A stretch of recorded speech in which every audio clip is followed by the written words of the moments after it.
TFF na kwa maelekezo ya wizara tayari wana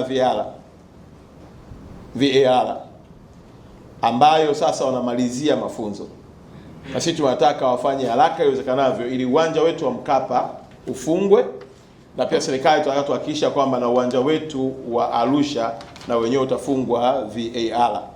Sasa hii yote itasaidia kuondoa manunguniko na baadhi ya changamoto zinazojitokeza kwenye upande wa marefa.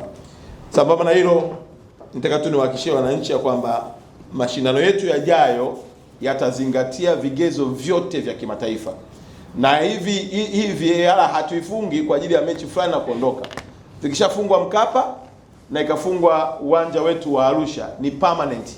Kwa hiyo kila atakayeingia mle ndani atakuwa kwenye nafasi ya kupata assistance kutoka kwenye refa wa pili ambaye ni teknolojia yetu ya VAR.